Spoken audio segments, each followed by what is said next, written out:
লালমনিরহাটে doctor Mizanur Rahman আজহারীর ওয়াজ মাহফিলকে ঘিরে ঘটে গেছে এক নজিরবিহীন চুরির ঘটনা। মোবাইল ফোন এবং স্বর্ণালংকার চুরি হয়ে গেছে শতাধিক মানুষের। গতকাল 18 জানুয়ারি শনিবার শহরের হোসেন শহীদ সোহরাওয়ার্দী মাঠে মিজানুর রহমান আজহারীর ওয়াজ মাহফিলে মানুষের ব্যাপক সমাগম ঘটে। লক্ষ লক্ষ মানুষ মিজানুর রহমান আজহারীর বক্তব্য শুনতে এসেছিল। লালমনিরহাটের পৌরসভা এলাকার কালেক্টরেট মাঠ, রেলওয়ে, চিলড্রেন পার্ক, উচ্চ বিদ্যালয় মাঠ। অপরদিকে নারীদের জন্য ব্যবস্থা করা হয়েছিল লালমনিরহাটের একমাত্র জেলা স্টেডিয়াম লালমনিরহাট জেলা স্টেডিয়াম। লালমনিরহাট জেলা স্টেডিয়ামে নারীদের উপস্থিতি ছিল চোখে পড়ার মতো। লালমনিরহাট জেলা স্টেডিয়ামে সাউন্ড সিস্টেমে সাময়িক সমস্যা দেখাও দিয়েছিল।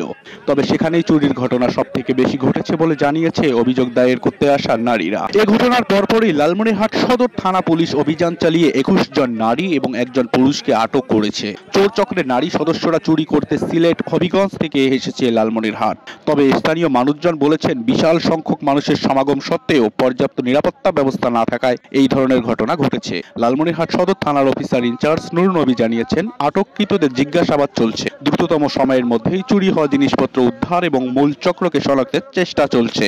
22 জন মহিলাকে চুরির স্বর্ণালংকার চুরির অভিযোগে আটক করা হয়েছে।